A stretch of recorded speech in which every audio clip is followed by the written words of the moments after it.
man, Ghost Cult Magazine welcomes in Devin from the Acacia strain. How are you doing, man? I'm doing all right. Just hanging out in California. It's not that hot today, thankfully, but just kind of hanging in there.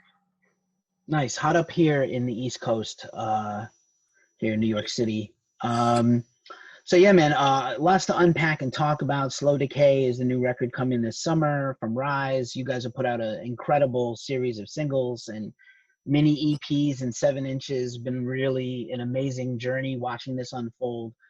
But first and foremost, I just want to make sure you're good, your family's good, the band is good. Just an insane year with this virus, and now, all this unrest, which, we need the protests and we need the clap back, if you will, societally. But I want to just make sure you're good and you haven't suffered any personal losses before we start talking about riffs and music. Yeah, I mean, I think I'm good. The rest of the band, we're all doing all right. It's just, our tour that was doing pretty well got canceled like 2 or 3 weeks into it. Thankfully, when it did get canceled, we were in California, so I was able to just kind of go home with my girlfriend, where everybody else they had shows booked home and they were going to play as a 4-piece. They played one show and then the rest of them got canceled, and just a long trip. Because at the time also I was worried with how everything was happening so quickly. We were like, are they going to shut down interstate travel? Am I going to get stranded in like upstate New York or something? But other than that, it's been good. Thankfully, I've been able to get uninsurance from the job that I had outside of playing music, and then the stimulus kind of helped, because that's the main thing, is just like being able to pay my rent and all that stuff. Because as much as there was like, oh, no one's gonna get evicted, it's like you're still gonna have to pay your rent. They're just gonna, you could be late on it, but then I would end up owing even more. So it's like just keeping that paid, making sure I'm not like putting myself in debt. But as far as where everything is going to go from there, it's really just up in the air. Like nobody has any like concrete ideas on when touring is actually going to happen again, when it's going to be safe. Because we're learning more about the virus every single day, and you've got a lot of people that are like, see, this is a big conspiracy, and it's like, well, we're still learning about it, and the more information we have, the more accurate our predictions are. So things are going to keep changing. Hopefully they change for the better, but we just kind of wait and see still at this point. Right on. And your concerns are valid, and I'm glad you didn't get stuck far from home with a tour canceled, sleeping on somebody's couch or floor for 6 months or whatever. We're all getting older. We're getting too old for this sleep on the floor, sleep in the van stuff, even though Acacia Strain is still a DIY band at its core, and everybody knows that. You can be on Rise Records and still be very independent. And considering that it's, the music you guys make is so visceral, and the show experience is the thing. As much as I love these records, like seeing you guys live is really nothing like being in the crowd and seeing everything set off. And I don't know what the future of shows looks like. I can't imagine a socially distanced hardcore show or a socially distanced deathcore show or a socially distanced death metal show. Because we kind of, it was the last show we played, because they set the gathering limit at, I don't remember what the number was originally set at in California. We played at Chain Reaction in Anaheim, and it was going to get canceled, but we decided like, hey, we can play 2 shows that day, like a matinee and then a late show, cut the capacity in half. And it was just like, as much as anyone will say like, I don't care if I'm playing in front of 5 people or 5,000, when you're playing a room that you're used to playing, like sold out with everyone stage diving constantly, and that all of a sudden you're playing there twice in a day, which is exhausting, but in front of like a crowd that's half the size, it's just kind of weird. And with people like weren't trying to like touch each other, they weren't trying, like Vincent wasn't putting the mic in the crowd because it's like, we're not trying to spread anything or catch anything. So we got like a small taste of what it might be like, especially at that point when nobody really knew what was going on. It was strange. It was still fun, but it was kind of like not what you're used to. And like you said, I can't picture a socially distanced hardcore show like. And if I imagine everyone's gonna have masks on, and it's strange because I can't see people wanting to do that.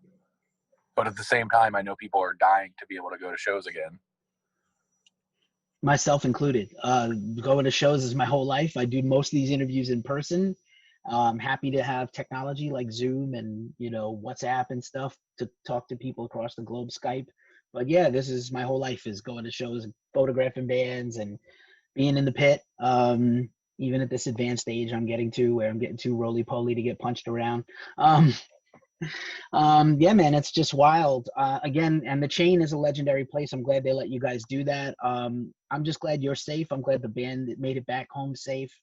And we'll see what the future holds. Got to be I'm glad you guys have continued to kind of push through with the plan to put the record out, because some bands, whether it's a concern about having merch on time or just the climate right now, is it a good time to put out music? I'm thankful that new music is continuing to come out. Did the band have any conversations or concerns about putting the record out right now? Well, the first, because the whole thing, the rollout got started before coronavirus hit. Like it was back when it was like, is this going to happen over here? Like, where in the beginning, everyone just had concerns of like, oh, what's going on? There's this virus shutting stuff down in China, and everyone's like, oh no. And most people are like, whatever, it's not a big deal. My uncle, who ended up in the hospital for, he was like one step away from getting put on a ventilator. I remember him telling me like, there is no virus. And I'm like, okay. But so the record started, we put out the first EP D, like the first day of the tour. So we were playing stuff off that. And then near the end of the tour, E was going to come out, and we would play a couple songs off that. But obviously that didn't happen. So the rollout kind of kept happening. And then after I think shortly after A came out is when all of the protesting started, which needed to happen. It's time. Changes have to get made. But at that point, it's like, I could see if we're just releasing one thing out of the blue, like it'd be like, okay, let's put a hold on this. But in that situation, like everything had already been set in stone, like long before, and it's much harder to go in and change all that stuff and push stuff back, especially when people know it's supposed to be coming. Like they're like, all right, well, it seems to be around this time every month. So I think music and releasing music, it is important, but I think in a time like this, it's also important to use the platform that you have to like elevate the voices that are important that might not have the same reach that you do. But people also do need music, so it's like you shouldn't deprive people of something that might help them in a different way, but you should also use your voice for good if you can. Well said. Well said. Yeah. It's a strange time in the world. Like I said, I'm glad there's all this awesome new music coming. The first couple of singles / EPs hit, and we were all, my little crew of fans, we were all like, speculating, what could it be? What is this? What's coming? These seem to be coming out. The second one hit, and it's like, oh, maybe this is a pattern. Similar artwork, the letter theme. I was like, this is, we hit the third one. We're like, what does it spell? Is it dead? Is it death? Is it decade? Which would have made Right. Sort of some sense. I was like, what is this thing? This is insane. So I've been following it. Like, I love the progression. I love the tracks. So heavy. Every time I feel like this band has peaked, you guys continue, go back to the drawing board and do something else with this, like, there are some bands that just top out, and this is as far as we can take this. And I like, it's really, does my heart good in 2020 to see the band still care about their output, and like, how can we continue to stretch this out and do something positive with it, which is great. Yeah, and I see a lot of bands do that. They top out, and it's strange to me to see when they don't get it. Like for us, a lot of people love the record Wormwood. It's a great record. And that's where a lot of bands will go wrong, is they'll have a record that does really well, and then in their heads they're like how do we top that, or like how do we keep that steam going, and you end up writing something that sounds like you're just trying to replicate something you already did. And the release after that, it might do okay, but eventually that's going to stagnate, and then you're just going to have people like, oh, okay. And so I think it's important to take risks, try different things, just write what you feel like writing. And if you make your whole discography like that, where all the records are different from each other in ways that are distinguishable, to where you can hear a song and be like, oh, that's off this record, or that sounds like it's off this record, you have a fan base that's going to at the very least stick around to see what you do, because they might know, like, oh, you might put out a record that isn't their favorite, but they don't know what the next record's going to sound like, so they're going to still want to check that out.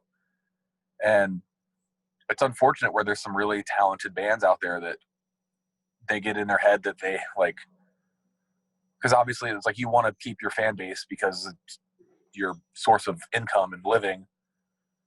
But if you focus too hard on trying to please them by like doing the same thing, like this is what they like, you're going to lose the heart that's important to making actual music that people care about.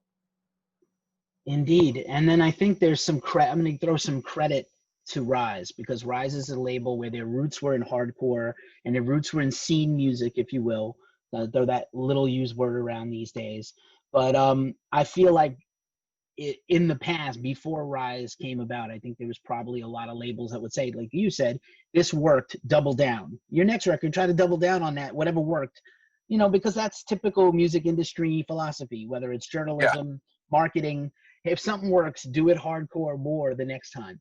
And so what I think is great about Rise is they don't seem to, stress that kind of thing. They trust the bands, they trust the process. And again, I remember when the eyebrows were raised when this band signed with Rise, and people were like, what?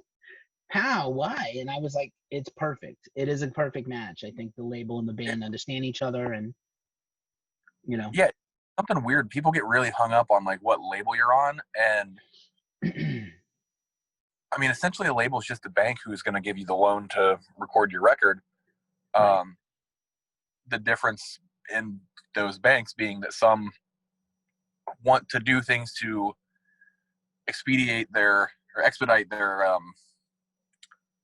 the return on that investment, where they want you to do certain things, and they're like, all right, well, this is how they'll have input. And Rise is very hands off in a good way, to where for us, they trust our judgment. They know that we have the correct vision for what we want to do. And there hasn't been any point where we have said to them like, hey, we want to do this, and they're like, no. When we did Coma Witch, we're like, hey, we want to actually do a second disc that's a 30-minute long song, and they're like, okay.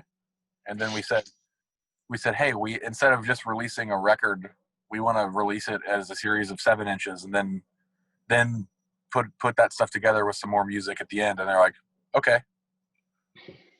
And there's a lot of labels that won't do that. I used to be in the band Oceano, and we were on Earache Records at the time. They signed before I joined the band, and the deal was horrible. It was a 360 deal, to where they got a cut of the merchandise, a cut of our touring profits, all this. We never made any money. They used to send people out to shows, like we'd play Long Island, and they'd have somebody come out and try to like get money from us, and we're like, get the fuck out of here. And wow. And it's like stuff like that, where there was a weird turn where physical sales started going down, and downloading and all that stuff was kind of the way to get music, mid 2000s to like early half of the last decade. And so labels were, when they were signing new young bands, they were like, let's milk them for everything they're worth, because we're bleeding money right now. And thankfully you don't see that really anymore, because this industry is like adapt or die. So you don't really hear too much about like new bands signing to labels like Earache. or at least bands that end up making it, because Earache still has that old business mindset of like how they have to do it, whereas a label like Rise or there's so many young labels coming out that know how to adapt to how people consume music now, and those labels are doing better than anyone could have imagined, because they're doing things right with the artist in mind, and it makes for music that people want to listen to, and they buy it. Weird concept. Right? I pity the person that had to come approach you guys for money at your show in Oh, person. it was like, I'm here to collect, and we're like, collect what? And didn't go well. Collect your teeth off the floor, my friend. Wow. Yeah, that's insane. I have never heard a story like. I mean, like I know that that happens, but I can't imagine somebody trying to muscle you guys for money or ask for money while you're on tour in person instead of coming to the like most labels when they come to the tour, they want to see the band. Hey, how you doing? Let's hang Yeah, out. Let's see how check in with you. Not like ask for money like a bully at school. yeah. Like merch thing was killing us too. Like they would Mm. trying to remember, because this was so long ago when I was in that band. They would they're kind of the merch. They wanted to print the merch for us, so we would have to pay them, like, basically, say you're getting a white print on a black shirt that's going to cost $4 or $5. They would, on top of that cost to print it, they also want to make $4 or $5 plus their cost to ship it. And they're like, oh yeah, well, you'll still make the same amount of money if you sell your shirts for $30. And we're like, no, we're not going to do that. Yeah. So we were just printing from anywhere else behind their backs, and like, oh no, we didn't sell any merch. Hardcore. Yeah, and it's a shame because it was a good band, and I remember your stint in that band too. So yeah, what are you gonna do? Um, so like drawing from these EPs, and we know most of this material is gonna comprise the new record. I love these. The whole thing is sick, but I love these collaborations. I think historically the band hasn't done a ton of them, which has been special. And now you have kind of like four of them spaced out on these releases. So talk about the band got to work. I mean, Courtney is one of my favorite artists ever. Zach is incredible. Jess. So you guys pick really well, and then they also bring a lot of characters, I think, to these songs. Yeah. So we try to do like 3 guests per record, and usually it's been Vincent's idea in the past has been like, oh, we'll get somebody that's been around for a while, like we've got like Max Cavalera, and then we'll get somebody that's just somebody who we've been friends with forever, or we'll get somebody, and then we'll try to get somebody that's like in a younger, like newer band that needs to get some exposure. I don't know, that hasn't necessarily been the whole way we're always going about it, but it tends to work out that way. This one, it's like Courtney.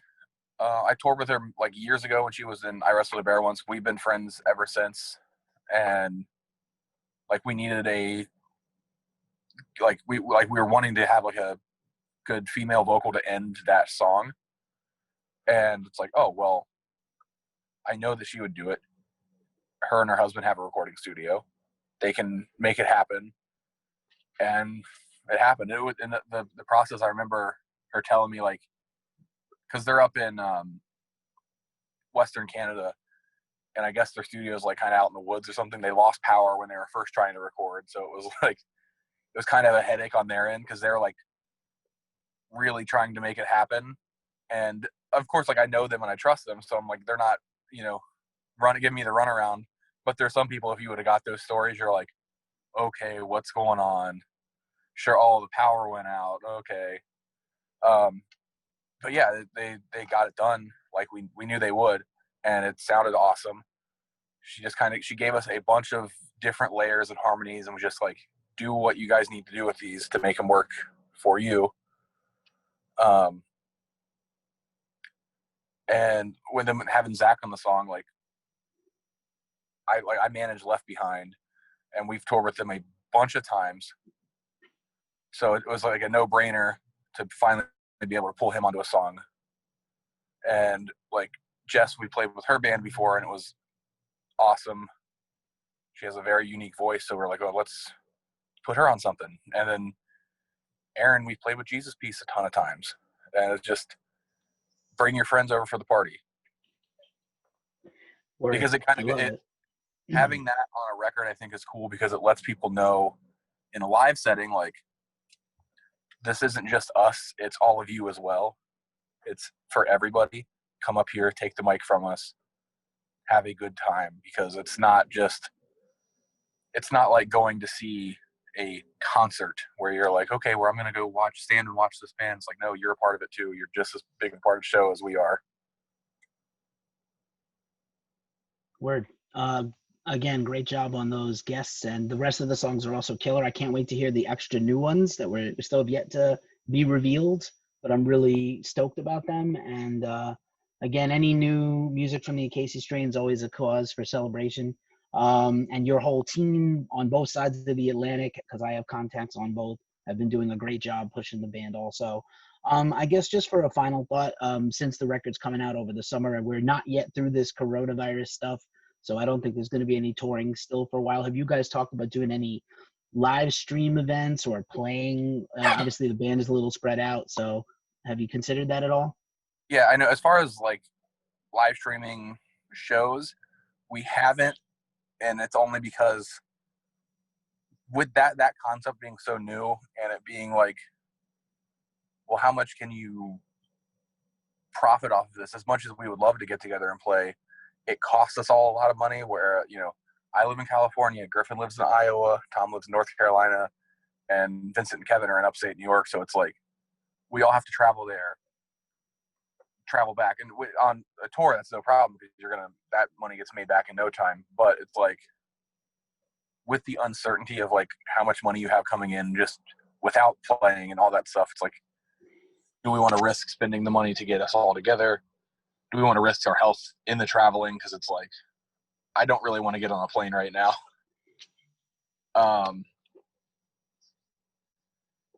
We have talked about like maybe trying to put together some video stuff where we're each kind of playing from home.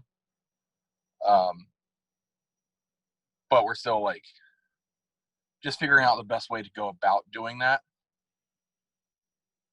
And then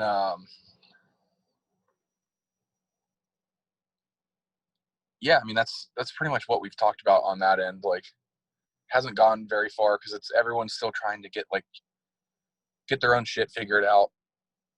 It would be a lot easier if we were all very close.